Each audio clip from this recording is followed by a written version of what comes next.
Probably I'm excited to teach what is, I think, my very favorite topic to talk about and also to work with patients on, which is treating anxiety disorder. So the title of the presentation is Keys for Effective Treatment of Anxiety, focusing specifically on interoceptive exposure and safety behaviors. And of course, we could probably extend this to a full day workshop. So I'm just going to cover what I can in 1 hour and probably talk quickly because I have so much that I want to share with you. I'll very briefly just touch on kind of who we are at Feeling Good Institute. So our mission is to alleviate suffering by elevating the practice of therapy. And our institute was started by a group of us that have been mentored by David Burns at Stanford University. We train and certify therapists in the processes of evidence-based CBT that are known to be most effective. Things like the use of measurement, empathy skills, increasing motivation, reducing resistance, and then, of course, the really powerful cognitive and behavioral methods that most people think of, when they think of CBT. The therapists at the Feeling Good Institute are highly skilled and vetted. We all engage in a weekly system of continuous improvement, practicing, role-playing, using deliberate practice to really try and up our game kind of week after week. We have flexible services at Feeling Good Institute to meet clients' needs. So both 1 hour once a week, sort of traditional psychotherapy, as well as more intensive therapy where people come into town from out of town or work with us virtually for many hours a day, many days a week in order to get better faster. Briefly, I'll just mention how can you get your CE credit today. You'll need to complete the mandatory CE survey that Mike is going to drop in the chat box at 5 of the hour. So you need to be present. You need to complete that CE survey right when the workshop ends today. And then I'll say this loud and clear, you will not get your CE certificate immediately. We have to process the attendance. So you will get your CE certificate via email in a week. And even though I'll say that now and I'll say it again later, I'll still get 100 emails asking where your CE certificate is. So wait a week and it will be in your inbox. So the plan for today is that I'll spend about a half an hour covering kind of what is interoceptive exposure. It's a kind of exposure a lot of people are not familiar with, and yet one that I use all the time with the majority of my patients that have anxiety disorders. So we'll spend about a half an hour on that. I'm actually going to do a demonstration with you all. We're going to actually try interoceptive exposure together, all of you, if you opt in. We'll also talk about safety behaviors for about 10 minutes, and then we'll have just a little bit of time for questions at the end. So let's talk a little bit about anxiety and the fear of sensations that is commonly a part of most anxiety disorders. So people often think about panic disorder for sure as involving kind of a fear of fear. But in my experience clinically, most of the anxiety disorders, or most people who have anxiety disorders, have at least a little bit of this kind of fear of bodily sensations. And you can imagine it's problematic if you're anxious and you have a fear of bodily sensations or fear of kind of those anxious sensations, because most of the time when you feel anxiety, you experience changes in your body, right? Anxiety is kind of naturally leads to heart racing or trembling or sweating. And so if you're sensitive and afraid of those sensations, then you end up in this sort of feedback loop, right? Where fear or anxiety or even worry leads to bodily sensations, which are then misinterpreted as dangerous or scary. And that leads to more fear, which leads to more sensations, which leads to more fear and more sensations. And you see kind of an automatic escalation. And so if it's true then that so many anxiety disorders have at least, part of the problem being this sort of fear of sensations, then wouldn't it be great to actually directly address the fear of sensations when we're working with people who struggle with anxiety disorders? So again, this might be very obvious to you when you treat patients with panic disorder, that so clearly what's going on is, sensations and then a fear of those sensations. People are clearly afraid that they're going to die or lose control or pass out. But actually, I think if you think about your cases in your practice, if you treat patients with social anxiety, many of them are really worried that their racing heart is going to be obvious to their audience, or that their hands shaking is going to cause a problem. Their flushing is going to be really embarrassing, or, that they feel frightened by the existence of those sensations. We see that oftentimes with OCD and PTSD. A fear of flying, many patients, I'm working with someone right now who says she has a fear of flying, but when you ask what she's afraid of, she's not actually afraid that the plane's going to crash. She's afraid that she's going to have a panic attack on a plane, and then something catastrophic is going to happen. And so then clearly she could really benefit from working on her fear of the physical sensations. And also, just to show you how that can be a problem or not be a problem. As an example, whenever I public speak, including now, I always feel anxious. And when I feel anxious, my heart's beating fast, my hands are kind of clammy and shaky. If I were holding a piece of paper, it would kind of be like this right now. But I don't really care that happens. It doesn't scare, it's just part of presenting, right? I just expect every time I present, I'm going to be a little bit wired and I'm going to have some of these sensations, but they don't scare me. They don't even really bother me. And so because they don't scare me, it's not a problem for me, right? I have some fear, some anxiety, but I'm not bothered by the symptoms. On the other hand, if I were really focused on, oh my gosh, my heart's racing and I'm going to lose control and I'm not going to be able to speak, and this is going to happen, and that's happened, then obviously there's going to be, I'm going to have a lot more interference and distress every time I think about public speaking. So it's that my relationship to the sensations, in fact, that kind of can impact how strongly this is a problem or not a problem. So what is interoceptive exposure, right? So we've talked about how having a fear of the physical sensations can really be problematic. So interoceptive exposure is basically using the concept of exposure, but focusing it on the bodily sensations, the feared bodily sensations that one has. So the aims of, so if we think about regular exposure, situational exposure, if I were afraid of dogs, I'm going to hang out with dogs, right? I mean, that's going to be part of my treatment. If I'm afraid of heights, I'm going to have to go to high places. So if I'm afraid of bodily sensations, if I'm afraid of my heart racing or running out of air, then I'm going to actually have to experience those sensations through exposure, right? So the goal of interoceptive exposure is then to elicit the feared bodily sensations, to activate any unhelpful beliefs your patient might have that's associated with those sensations, like that I'll die or lose control or go crazy, to bring on those sensations without any kind of avoidance, right? I'm not trying to control them or make them go away. And then essentially, as is the case with all exposure, to allow new learning to take place, to have a new thought and a new experience related to these bodily sensations, which is essentially that these sensations might be uncomfortable, but that they're not dangerous. I realize we didn't say anything about questions. So if you have questions that come up during the presentation, please send them in the chat box to Mike Christensen. So don't send your questions my way because I'm not able to read the questions while also presenting. And don't raise your mechanical hand either because we won't be responding to you. Thank you. So just send your questions to Mike. And then when I stop, I'll take questions. Thanks so much. So then the goal of interoceptive exposure is to break the link between those physical sensations that one is experiencing when they're anxious and and fear, to break the link between sensations and fear. So you can be like me, you can have sensations, but not actually be afraid of them, right? So you can experience sensations without that anxious fear response to the sensations themselves.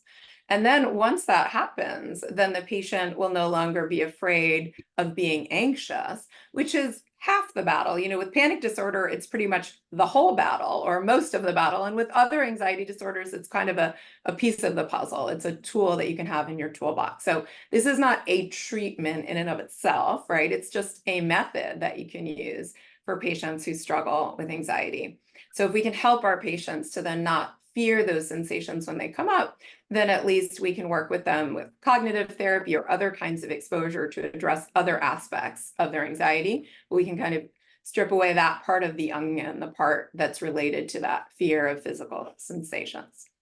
Now, if you're wondering, like, how is it that I can possibly help my patient to not be afraid? Like, how is it that a racing heart would not be scary, or that trembling or shaking or even dizziness or breathlessness would not be scary? Well, I'd like to suggest that you realize that there's things we do every single day. There are things people choose to do and even pay good money to do that bring on these same physical sensations.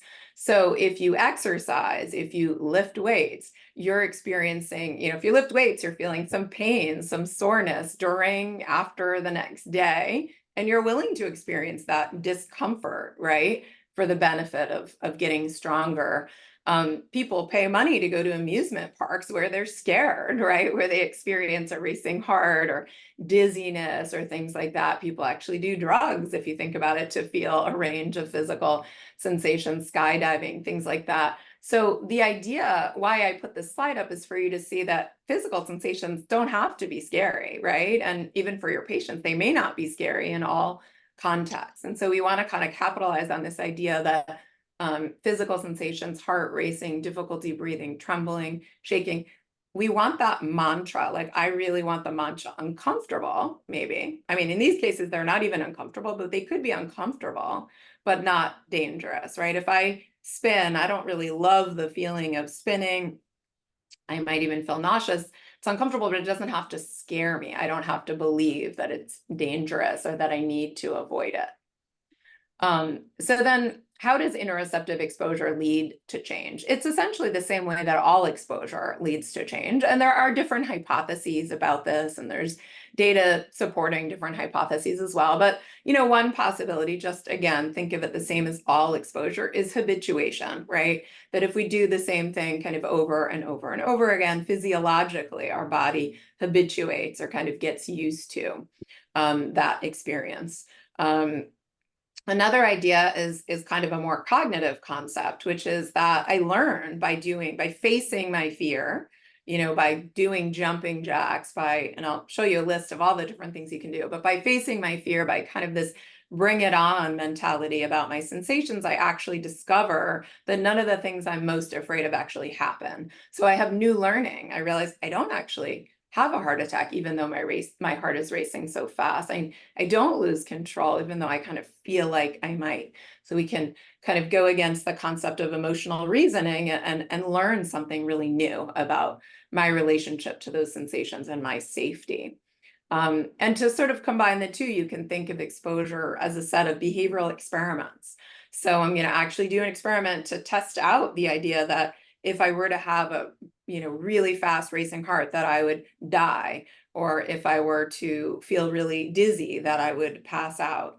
So you can kind of have a prediction, and then you can do the exposure both for the purpose of habituation and new learning, and to kind of contradict that prediction, to gather new data or new evidence. Now, you might be wondering, if you've never heard of interoceptive exposure, what is she even talking about? Like, what are we going to do to bring on those physical sensations? That part's actually kind of easy, and it's not limited to this list, but here are some of the things I do the most frequently. So this is my kind of top 5 that I end up doing with my patients. So jumping jacks is a great exercise you can do for someone who's worried about their racing heart. People who have panic disorder oftentimes start avoiding exercise, even though exercise is one of the best things you could possibly be doing for you. And their cardiologist will tell them the same, nothing's wrong with your heart, you should be exercising. So jumping jacks is something we can do, or other kinds of high knees, things like that. Burpees is a really high impact kind of cardio exercise you can do to get your heart racing. For people who are worried about running out of air, they can practice holding their breath, and that can cause some anxiety or mimic some of those sensations. One I like for people who have a lot of worry about suffocating is breathing through a really skinny straw, like a coffee stirrer. So they used to be able to get those easily at Starbucks, but now they have the nice wooden, coffee stirrers. I buy a box of them from Amazon, but the skinny, like really skinny red or white coffee stirrers, practice holding their nose and breathing through a thin coffee stirrer straw to mimic, feeling like you don't have enough air. For people who worry a lot about dizziness, we can spin. We can stand up and spin and then have a seat, or we can even spin in an office chair, you know, that rotates. And the one that I'm going to do with you guys today, if you choose to opt in, is hyperventilation. And this is my favorite because it actually most reliably brings on a lot of uncomfortable sensations. And to be frank, I don't even like I do it with every patient, but I don't even like doing it. It makes me lightheaded. It gives me some, you know, spotty vision and things like that, but it's not dangerous, and you can do it for a short period of time, and it brings on a lot of the sensations that patients with panic disorder in particular have a lot of fear about. So, and there's a very specific way you do it. So I'm not just telling all my patients to do jumping jacks and hyperventilate. So I'm going to teach you kind of how do you do interoceptive exposure with your patients. So there's at least or there's two basic phases of interoceptive exposure. So phase one is what we call symptom induction. This is kind of data collection. In other words, I'm going to try a couple of different exercises with my patient to see which ones bring on the sensations that are most like their kind of feared sensations. In other words, if you have a patient who already tells you, and it scares me so much when my heart races, well, I'm in my mind thinking, oh, probably what I'm going to try with them is jumping jacks. I'm currently seeing a patient whose core fear, and who really came to me saying that she has a problem with like dissociation, with feeling these out of body experiences all the time. And no one had correctly diagnosed her actually as just having panic disorder. She thought she had some like lifelong terrible situation where she would constantly be having these out of body experiences. So basically I'm thinking in my mind, oh, hyperventilation is going to very effectively target what she's afraid of. So symptom induction, you think of as data collection. We're going to do a couple different exercises with our patient for a little bit of time, as long as it takes to just bring on some sensations, and we're going to collect data, and I'll tell you what kind of data you'll collect. And then phase two is when you actually are going to do the exposure. So the difference between symptom induction and exposure is when we do exposure, we're going to do it intentionally and repeatedly for the purpose of, you know, leaning into their symptoms, bringing them on, and again, collecting data, but we're going to do it over time repeatedly with the goal of habituation and new learning. So let's talk a little bit about symptom induction, right? That's that first phase. So this is just where I first talk to my patient about kind of the rationale for interoceptive exposure, which is essentially that I tell them that, you know, such a part of what's going on for them is this fear of the physical sensations. I tell them what I told you, which is just like if you're afraid of dogs, one of the things we'd need to do would be to hang out with dogs and get you over that fear. What we're going to do is kind of hang out with some of these physical sensations. We're going to intentionally bring them on so that you can get really used to them, so that you can break the link between these sensations and your experience of fear. And so then I'm going to ask them if they're willing to practice a couple of different exercises with me in order to figure out which exercises bring on the sensations that are most like the ones that they're afraid of. And I say, if we're lucky, these exercises will be scary to you, right? If these exercises are not at all hard for you or scary, then interoceptive exposure is not going to be especially helpful to you, right? If we can hit on an exercise or two that feels, you know, anxiety producing for you, well, then we know what we're going to need to repeat in order to get you over this fear. So in this symptom induction, I'm going to invite my patient to do a couple of different exercises, one at a time. And the length of time, I might suggest the length of time, like let's try it for about 30 seconds, but essentially you can just tell me when you're starting to feel some strong sensations and we'll stop. And then I'll record, and you can see here my little table here, then I'll record what you did, right? Jumping jacks or hyperventilation, how long you did it for, 30 seconds, 20 seconds, whatever, what sensations you felt. So that might be racing heart or trembling or dizziness, how strong you felt those sensations. That would be like 0 to 10 or 0 to 100, whatever scale you want to use. And then, and this is important, so far we've just been interested in the sensations and how strong they are. But then what I want to know is how anxious they're feeling in that very moment. Because just so you can imagine, the goal of repetition, the goal of this kind of exposure is not to decrease the sensations over time. every time I spin, I'm going to feel dizzy. I'm never going to expect to be able to spin and not feel dizzy. But what I'm looking for change in is that anxiety rating. I'm looking to see that over time, and it might take a week of daily practice, it might take 2 weeks, but over time, I'm no longer going to be frightened by those sensations. And that's super important for your patient to understand, that the goal is not to be able to do this and not feel sensations. The goal is to feel sensations and no longer be frightened by them. And once we get there, then you can imagine that in your life, when you feel these sensations, you'll no longer be frightened by them either. And wouldn't that be amazing? So the goal of the symptom induction is to determine which exercises are the most distressing, right? Which ones produce the most anxiety, because those are going to be the ones that we want to repeat. If a patient does jumping jacks and is not at all frightened, even if their heart's racing, that's fine, but that's not going to help reduce their anxiety, right? So we don't need to keep doing that one. We need to do the exercises that are actually causing the anxiety. And then in phase 2, we're going to pick one of those exercises. I usually just pick the one that I think is most similar to their naturally occurring kind of panic attacks or anxiety. But you can pick one that's in the middle of their list if they have kind of a range of anxiety. And then the goal is to repeat that one for the same length of time that they did when they practiced it. So if they were able to do it for 20 seconds and that brought on some strong sensations, 20 seconds is all they need to do each time they practice the exposure. So whereas when you do the first phase, I don't need to set a time. It's just however long it takes to bring on sensations. When I do exposure, I actually like to have a set length of time. They're going to do it the same time each time. And the reason for that is that way they're not like escaping or avoiding. They're not each time telling me, oh, I can stop now, right? We're going to set a certain length of time. We're going to each time hit that length. And then we're going to see over time if their anxiety drops.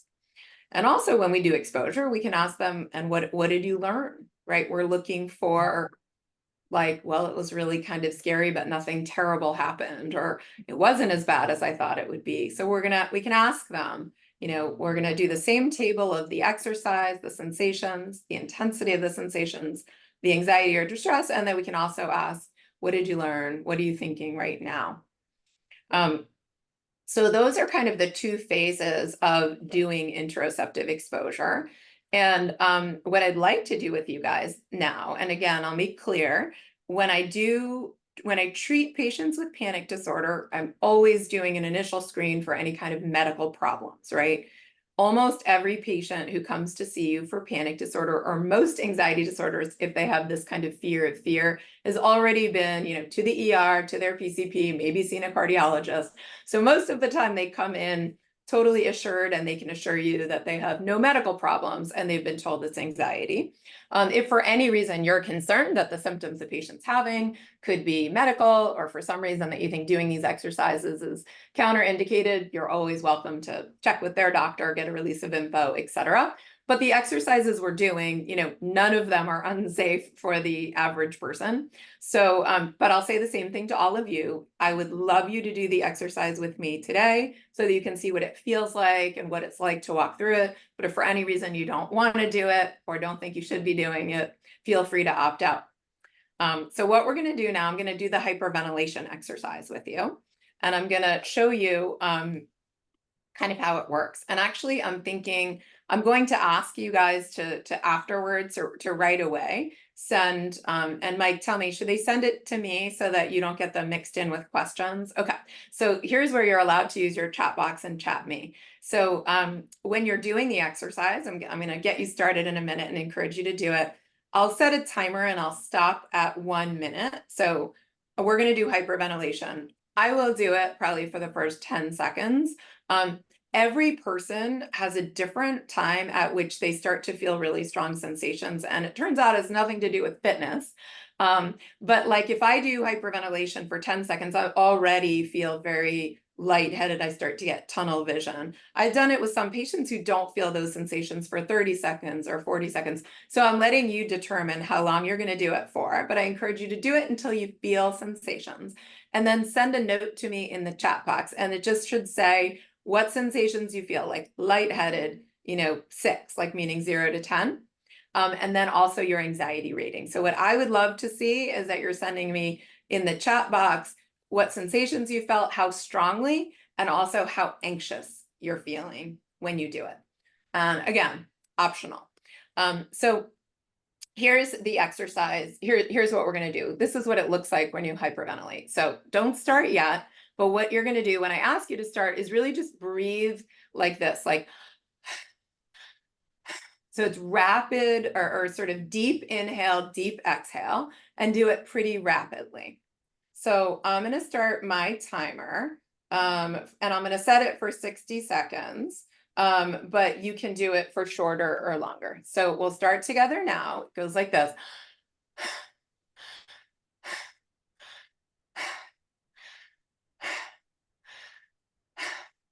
And I'm going to encourage you guys to keep going. And then to send me a chat in the chat box, I'm going to open my chat.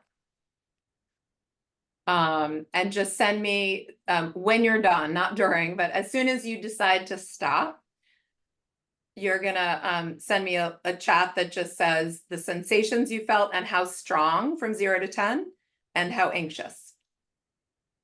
If you're not feeling sensations, just make sure you're doing a very forceful inhalation, exhalation. And we have 10 more seconds if you want to go for a full minute, but again, no pressure. Many of you have stopped by now. And then I'll just have you stop and now. So we're at a minute. So I'll have you stop now. And then I'm just going to read some of what I see in the chat box. So let's see. Okay, so I'm getting, and when people said I couldn't finish, remember there was no finish. I stopped after 10 seconds. So your goal was only to do it until you felt sensations. So dizziness, lightheadedness of an 8, buzzy head of a 6 or a 7, anxiety of a 2, dizziness, lightheaded spinning of a 7, right? So we got lots of the lightheaded, dizzy. So you can see this is a pretty effective exercise. This is why I always do this one. It really does bring on some physical sensations. Some people had anxiety of a 0, right? So they're like, I feel totally fine feeling dizzy. Some anxiety of a 1, some had anxiety up to, I see a 6. I see some people saying they had to stop. Remember, it was totally okay to stop. No one told you should go the whole time. Some people felt hot, warm. Exactly. So, stronger heartbeat, sweaty, perfect. Blurry vision, exactly. So again, lots and lots of sensations. Some people, a tingly, nauseous, yeah, all of the above. And I got some people anxiety of an 8 up to a 10, etc. So there might have been a couple people, I'm going to stop reading them now. You get the gist, right? So there might have been a couple people who didn't feel any sensations. I didn't see any of that. I saw everybody having sensations. If you didn't feel any sensations, sometimes doing it faster works better. For me in particular, actually slower but forceful works. But for some people, like almost like Lamaze breathing, someone said, that kind of thing is helpful. So you can try different things.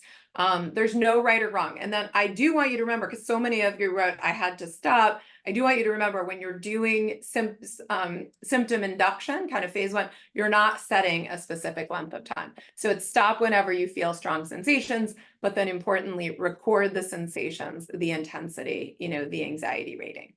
So, what I hope that you learned from doing that exercise is that you can do it and you can feel strong sensations. Also, I'm guessing all of you, those sensations have passed by now, right? So you see that even when you do an exercise and you feel probably pretty strong sensations within just, I don't know, a minute, usually those sensations pass. So what I do for patients when I do interoceptive exposure is, I just want to make sure, hold on, okay. When I do interoceptive exposure with my patients is I have them do it, do it for 30 seconds or however long it takes for them to get the sensations. And then kind of let their sensations come down. I'll ask them, how strong are your sensations now? Once they come down to maybe a 2 or a 3, and this is during the exposure phase, then I'll have them practice it again. And I tend to have them practice it 3 times in a row. I think I have a slide coming up on this actually about homework. But I have them practice it 3 times in a row. There's no magic to that. There may be different people who train you to do it differently. The reason is just that I want them to do it several times in a row. But I also find, unlike a fear of heights or a fear of dogs, where you can just hang out until your sensations come down, with interoceptive exposure, usually each time you practice it, the sensations get stronger, actually. Like each time you practice it in a row. And so I'm not trying to get them to get, stronger and stronger. I say 3 times in a row. It's that, I think really the active ingredient is the willingness. Like, I'm willing to do it again. And the more that they're just like willing to do it, I see the less afraid they are. So I tend to assign that to them for homework 3 times in a row, the exact allotted amount of time, filling out that chart every single day. And you can imagine it's at the maximum, it's a 15-minute homework exercise, right? It's really less than that, but if they want to take a little time kind of in between each round. I put this slide in here to remember that you can combine interoceptive exposure with situational exposure. So for a patient who's afraid of, let's say, going into the grocery store, like that's one of the things that they're fearing, and maybe going to the grocery store isn't that scary for them, but they're like, oh, but if I had a panic attack in the grocery store, that would be really scary. Well, you can have them hyperventilate in the car and then go into the grocery store. You can have them do jumping jacks before going into a meeting. You can encourage the patient to expose themselves to do interoceptive exposure, sensation-focused exposure to any sensation that they're afraid of. So a lot of patients who have that fear of a racing heart, actually caffeine is the best thing to bring it on. A lot of patients who have panic disorder, and I've seen plenty with social anxiety as well, who start avoiding caffeine. And they're like, I love my morning coffee, but I don't drink it anymore because I'm afraid it's going to make my heart race. Well, I know that some people will say, then just stop drinking coffee. But my goal is to have people actually function exactly like they did before they had the disorder, or hopefully even better. So I'd love them to be able to go back to their morning cup of coffee. They don't need to caffeinate all day long. I'm not saying it's great to, be jolted all day long. But if you used to enjoy a morning cup of coffee, I want you to enjoy that morning cup of coffee. And in fact, if it causes your heart to race, that's awesome, because what I really want is for you to practice having your heart race and being okay with it. So I'll even have patient drink a cup of coffee and then come to therapy session with me and then do exercises. I've had patients who have a real fear of getting diarrhea, a real fear of, because when we have physical, when we have anxiety or panic attacks, sometimes your stomach shuts down and you actually do have diarrhea in response to that. And so then those patients, again, they're afraid of having an upset stomach. Well, it's not like I like having an upset stomach, but again, I'm not afraid of having an upset stomach. I always share with my patients, and you all might say this is too much information for me to be sharing with you, but I love vegetables. Sometimes I eat too many of them, but I don't really care. So sometimes I eat too much broccoli and cauliflower and cabbage, and I end up feeling kind of sick and having diarrhea, but it doesn't actually stop me from eating them, because I'd rather eat my veggies and occasionally have an upset stomach. So you can be the same. Like, you don't have to be afraid of having an upset stomach or afraid of having diarrhea from time to time. So plenty of time I've had patients practice, eating 2 burritos and drinking a beer and seeing what happens. So the goal is, again, we're trying to really help people to not be afraid of the sensations that are getting in the way of them living, the life they want to live. Doing a plank is another exercise for someone who's afraid of like stomach tightness. My point here is just that you can be really creative in applications of interoceptive exposure. I'm actually going to skip this slide so that I make sure that we have enough time. But what I want you to do then is just be thinking of, meaning I'm going to skip having you send your ideas to me. But what I want you to do is think about patients that you're seeing right now and how you might be able to creatively use some exercises to have them face rather than avoid the things that they're afraid of, and in particular, the sensations that they're afraid of, right? So again, we can empathize with the fact that no one loves having an upset stomach or a headache or feeling dizzy, but at the same time, we don't have to lead our lives afraid of these. And then we can design exercises with our patients to face those fears. And again, there's a whole list of interoceptive exercises that people frequently use, but I just want you to feel the creative license to kind of think with your patient about what they could do to face some of the sensations that are making them feel, afraid. So let's talk a little bit. I'm going to kind of shift gears from interoceptive exposure to thinking about safety behaviors. So today's presentation is kind of how to use interoceptive exposure and then how to think about safety behaviors, because these are two really important aspects of treating anxiety disorders successfully. The definition of a safety behavior then, if you're wondering what that is, if that's not common kind of language for you, is it's a behavior, any behavior that's performed by someone who's anxious in an attempt to minimize or prevent a feared catastrophe, right? So it's something you do when you feel anxious to try to help yourself feel less anxious and try to make sure that nothing terrible happens. So here are some examples of common safety behaviors. So sitting near an exit is a safety behavior for someone who's, let's say, has a panic disorder or even social anxiety, and they think, oh, if I sit near the exit, then I can get out, I can escape really easily. So that means they're strategizing in business meetings, in movie theaters, on the airplane, right? I mean, that I wasn't even thinking airplane exits, but easy exit to the bathroom, things like that, right? So having someone accompany you saying, well, I could do it, but I would need to make sure someone was with me. Many times people with anxiety disorder start to get really dependent on people in their lives to be with them, to accompany them, doing things that are scary. And again, so long as we have someone accompanying us, we're not actually really facing our fear, right? This makes us feel more comfortable and less afraid that something terrible would happen. Sometimes for people who are afraid their heart's going to start beating, they'll want to walk really slowly. They'll want to make sure they carry a water bottle in case their mouth gets dry, a cell phone so they can get help.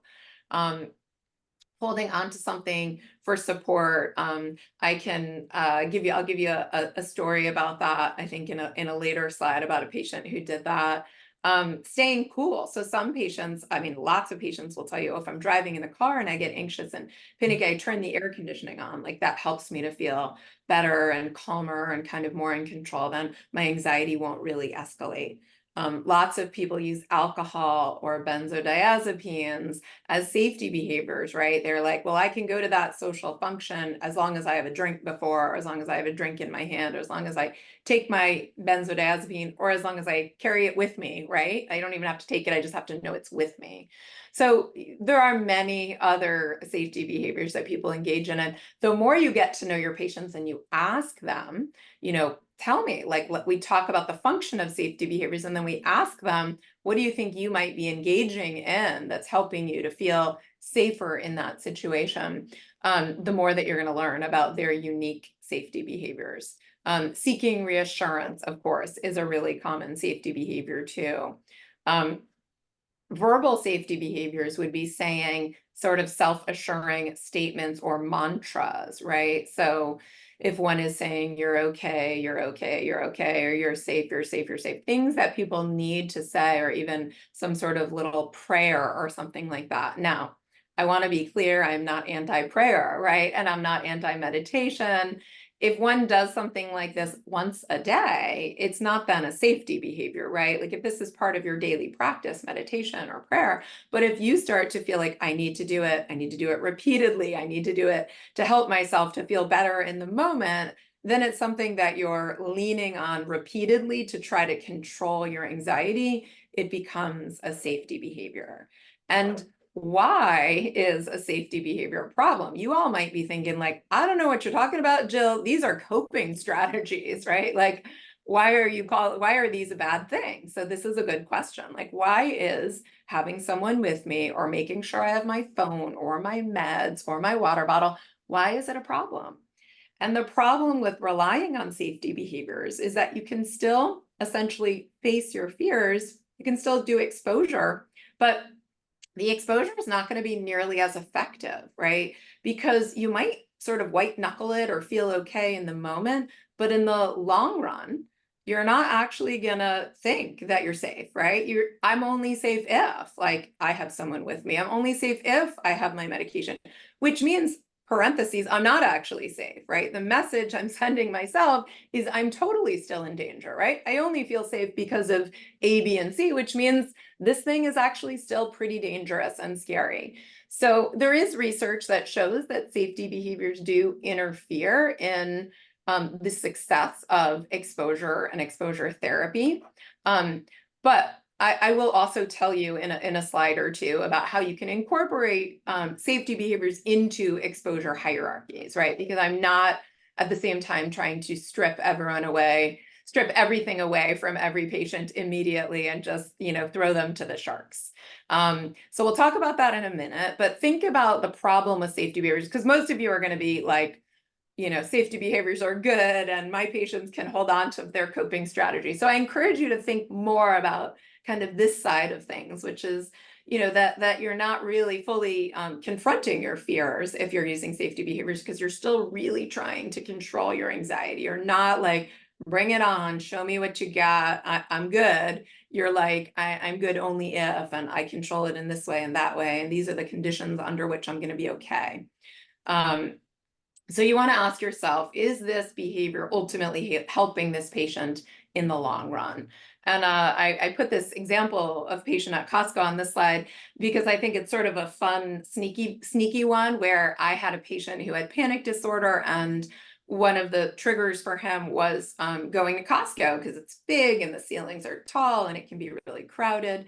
So I do outside of office practice with my patients, and I said that we were going to meet at Costco and we would do an exposure at Costco. And so we got there and we go inside, and he's like, okay, I'm just going to grab a cart. And then I started chuckling and I was like, oh, but we're not shopping, right? Like, we're just doing exposure, even though I secretly wished we could go shopping while on the clock. But I said, oh, you don't need a cart, because we're just going to do exposure. We're going to go walk around and we're going to stand in the areas of the store that are hardest for you. And he's like, oh no, I need a cart because it's going to keep me stable, because that way, if I'm kind of woozy or, feel dizzy, like the cart will stabilize me. So of course I'm going, oh wow, the cart is a safety behavior. He's thinking I'm only safe if I'm holding on to this heavy shopping cart.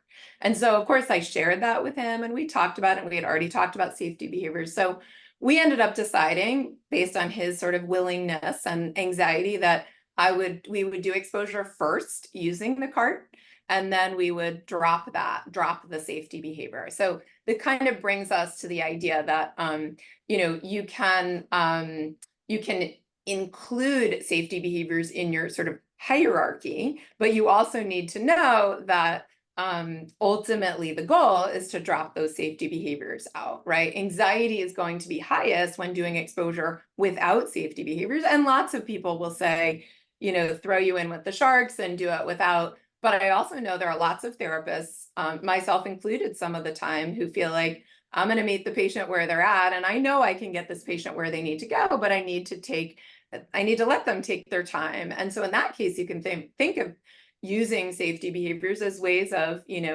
facing fears in a way that's not a 10 out of 10, but maybe it's a 5 or a 6. And then they're going to do it the next time or the next week without the safety behaviors. So that's kind of the goal. So you want to think with yourself and you want to think with your patient about the costs and the benefits of using safety behaviors, right? In the short term, the patient is going to feel better and it's going to feel easier. And they may be more likely to engage in exposure, and that may be helpful. But in the long term, if they're engaged in lots of safety behaviors and they're still, have mantras and meds and water, then they're really not doing exposure, and they're not getting a full cure by any means if they're holding on to all of these coping strategies, because our goal is to get them to see that there is nothing to be afraid of, right? That they can wholeheartedly engage in all the things that are important to them in their life and feel anxiety even, but that then nothing catastrophic happens. And with repeated practice, that anxiety will drop, right? When they keep discovering that they can do it and that it's less scary than they thought, and that those sensations pass, then they're gonna, get where we want them to go. And that's gonna happen a lot more completely if we can get rid of all of their safety behaviors. So kind of my final thoughts here then with when I work with patients with anxiety disorders is that I want them to really lean in to all sensations. All the sensations are safe sensations. And so I don't want them to be in the position of avoiding their sensations. And I listen really carefully to the stories my patients tell, to the homework assignments they complete, to discover, to be on the lookout for times where they're like, oh, and then I decided to drive this way instead of that way because it seemed easier, or this worked, but only because I had the air conditioning on and I called my mom and that was really nice and distracting, right? Like I'm paying attention to that, I'm educating them about that, and then I'm encouraging them with my support and with practice to kind of drop all of that avoidance, including avoidance of physical sensations. So I hope that it kind of adds to your arsenal where you can think of interoceptive exposure as a way to help your patients and yourself too, right? Because lots of therapists have some of these fears too, to overcome a fear of physical sensations. With repeated practice, and maybe you need to practice this on your own, and you definitely need to practice with your patients, I want you to not be afraid to make your patients anxious, right? That is actually the whole point. People ask me about like what I like about doing therapy, and I say, the thing that I love about treating anxious patients is they don't make me anxious. So I could be working with a very depressed patient, and over time, I can see the distortions, but sometimes I can feel pretty sad for them too. Oftentimes they have pretty sad things going on in their life, but anxiety to me is mostly extremely distorted. And so kind of if you can help yourself to not buy into the fact that these sensations are actually bad, that these situations are actually dangerous, you're going to help your patients. So I hope you will use interoceptive exposure to disprove your patients' anxious expectations, to help them build grit, to help them be hardy, in the face of physical sensations, and also to be really creative, you and your patients, in your application of interoceptive exposure. So now my goal is to turn to Mike and to take a couple of questions, and then I need to leave a few minutes for some wrap-up slides at the end too. This has been awesome, Jill. People are super engaged, and there are a ton of questions. We won't get to them all, of course, but I'll try and highlight a few of the ones that seem to be thematic that other people have asked as well. Okay. Is interoceptive exposure done in a graded way like systematic desensitization? I would say no. In other words, do we build I think you're meaning like, is it a hierarchy? Are we like trying to do it a little bit at a time? No, I would say no, with the exception of saying we start with an exercise, we do symptom induction to see what brings on sensations for them. And then we want them to practice those sensations, bringing on those sensations repeatedly. I'm not like, Mike, maybe you can help me also. Like, I'm not sure if I'm totally getting the nature of the question, but I don't usually do a hierarchy with like least difficult to most difficult. I really want to go after the ones that are most, similar to naturally occurring panic or anxiety and target those, because the rest of them are not very useful. That's how I would describe it. Yeah. The only other thing would be is if I'm combining it with something else where there is a hierarchy, then you might, but. Right. Then you might keep it as part of the hierarchy. Like I said, going to the grocery store, but then like hyperventilating and then going to the grocery store makes it that much harder. Right. Yeah. There's a couple of people asked the question about working with a client who has panic around orgasm. And is there another way to go around eliciting a similar physical response for work together that I know it's a good question. I thought, oh, great. I'm glad Jill's going to answer that one. Wait, say it one more time, though. I got distracted with the orgasm. Somebody said I'm working with a client who has anxiety and panic around orgasm. Is there another way to go around eliciting a similar, physical sensation for the work together? Okay. A couple of different people asked that. Yeah. Oh, that's so interesting. I actually honestly haven't seen it in my practice, which is why I'm pausing and trying to be thoughtful. So I'm guessing that means that the sensations that are associated with having an orgasm, right? They're pretty strong physical sensations and they cause panic attacks in some people. And so how could you have them could you do interoceptive exposure? So I would think yes. The question is, what are the sensations? Like, for example, usually like before orgasm, one is breathing rapidly, right? One's heart rate is Elevated, yeah. elevated. And so I would ask your patient, what are the sensations you notice leading up to orgasm, right? That are causing you to feel anxious and panicky. I would imagine, and maybe people even thought it when you heard me doing the breathing with hyperventilation and that triggered like orgasm breathing. So I would imagine hyperventilation could be a good one, racing heart could be a good one. But then I also would imagine you would use situational exposure, which would be like masturbation or other forms to like have them, have an orgasm. And again, the mantra, like, in this case, like uncomfortable, not dangerous. Maybe it's even like exciting, not dangerous, or something like that. But I would Yeah. imagine that you could, but you need to ask your patient, what are the sensations what are those physical sensations other than like the pleasure sensations, but that are like driving that anxiety or panic? Yeah, and I would just reinforce something that you said earlier as well, is you want to do a full workup and really be connecting empathically and understanding what the history in the background, because there, there may be trauma and other things there that are contributing to Yes, that may be totally, need to totally. be Thank you. addressed. That's a So, good catch for sure. can this be done with online therapy, or do you recommend this more for a face-to-face session? Totally. I absolutely do it with patients online. Yesterday, this patient that I was telling you guys about who has dissociative symptoms, and again, she doesn't have a history of trauma. Like it really is essentially that she has panic disorder and she kind of hyperventilates and then she feels this out of body experience. So I'm seeing her remotely. She lives in Southern California, and absolutely I do it. I just want to add that again, it's something about the therapeutic stance, which is that I'm not afraid to make my patients anxious. And so I'm not worried, like, why would it be why would it be counterindicated to do this in online therapy? Why is that any different than in-person therapy? I can stand up and demonstrate how to spin. I can demonstrate how to hyperventilate. And I'll say this patient that I did it with yesterday, the reason I know it's going to be incredibly effective is because it was so scary for her, right? And we had actually done a lot of other work and she was way better. We did cognitive therapy stuff. We did some other exposure stuff, but it was so distressing to her and she was crying. And then I said to her, I hate to see you cry and I hate to see you distressed, but I also feel really encouraged because I know that this is exactly the work you need to do. You thought you were pretty much recovered and now you realize there's still a little bit of work to do here, right? We want you to go out in the world no longer afraid of these sensations. So yes, I encourage you to do it in your video therapy sessions and to get comfortable having your patients feel uncomfortable. Hmm. What if inducing the heart racing while doing the exercises in session doesn't scare them, but they're scared of heart racing outside of the sessions? Yeah, I think you all could answer that question yourself, which is do it out, have them do it outside of the sessions, right?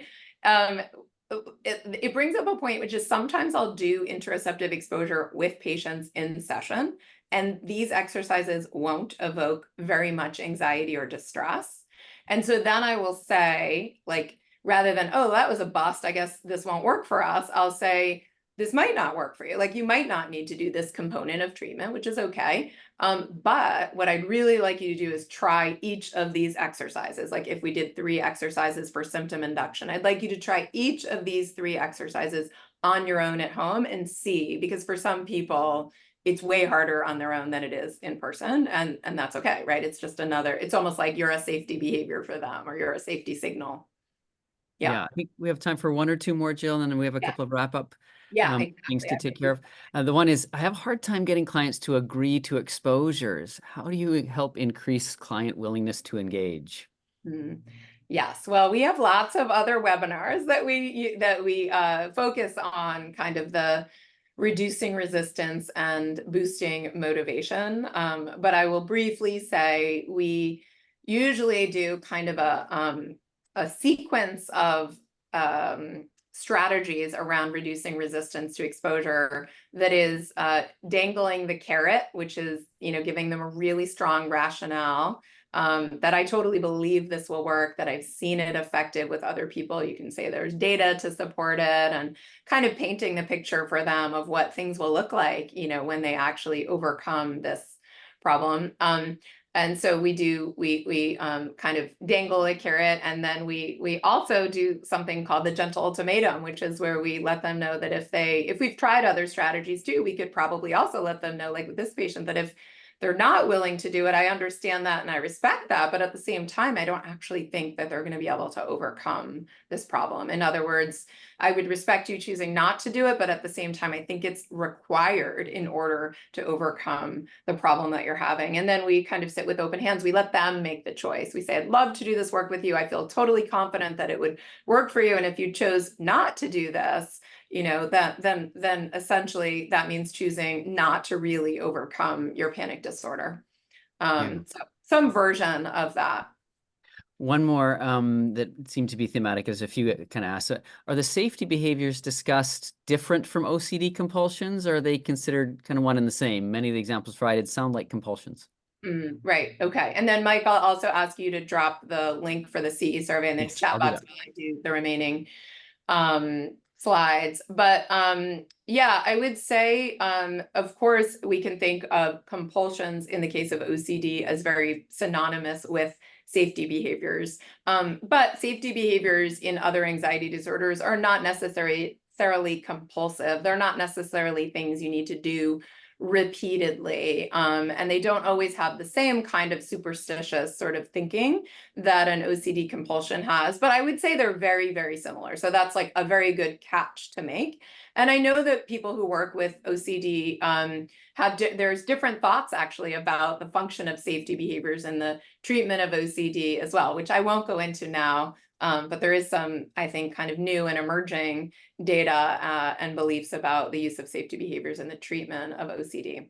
The last question, which I think is going to lead to some of the things you're going to talk about next, is what other resources, is there other trainings that you have available that people can get more? And certainly, they can get the slides off of the course page today for that, and maybe you can talk about that. Sure. So number one, the slides that I offered today, which definitely have some templates for doing interoceptive exposure, is in the files menu on the course page. We do offer lots of other trainings, and I'll share that with you. And then I do have a resources slide with some references. And I will say that there's one, Mike, I don't know if this is in the reference slide or not, and maybe you can just put it in the chat box, but there is a workbook that's called Mastery of Your Anxiety and Panic. That is by David Barlow and Michelle Krask. And those are the people who actually originally kind of designed and discovered interoceptive exposure, like more than 20 years ago. So that's a good reference. But I will also tell you that just in general, if you're interested in doing more training with us, I'm doing an intensive with Dr. David Burns. David used to do these intensive therapist trainings, 4-day trainings in South San Francisco for years and years prior to COVID, and then hasn't done one since 2019. And as many of you know, David is 82. And so many of us are, really jumping at the bit to see him in action. So I'll be teaching alongside David at a 3.5-day workshop that's called Advanced CBT for Depression and Anxiety. And we will cover a lot about doing exposure. And it's in person in South San Francisco and also live streamed online. And there's more info about it on our website, but also the quickest link is www.cbtintensive.com. So you can find out more info about that. Also, typically we monthly offer these webinars. Next month, the first Wednesday of the month is the week of July 4th. And so instead, we're going to do the next webinar on June 26th. And that's going to be offered by Kevin Cornelius with Feeling Good Institute, talking about incorporating intensive one-on-one therapy sessions into your practice. So kind of teaching you some tools and tidbits and gems around how to do longer sessions and more intensive therapy. So this one is an intensive workshop for therapists, right? And then actually the webinar is talking more about how to do intensive therapy with your patients. So that's on June 26th at noon, and that's a free 1 hour, 1 CE webinar. And Mike dropped the CE survey into the chat box, so make sure that you complete that CE survey. I think, yeah, I thought it was in the slide deck, but the references are on the course page. So they're not in the slide deck, but they're definitely on the course page if you want to find more references. And we're just at the 1 o'clock mark. So I'm going to say thank you so much to everyone for attending this webinar. We love offering training to our community and connecting with you and trying to sort of answer your questions and help you to become a better therapist. We also love referrals if you have patients that you think would benefit from seeing one of us at Feeling Good Institute. So you can see our website at feelinggoodinstitute.com. And if you have any questions about our trainings or CE certification or anything like that, reach out to certification@feelinggoodinstitute.com. Thanks so much, Jill. Thank you, Mike, and thanks everybody else. And hopefully we'll see you at the intensive or we'll see you next month. Take care.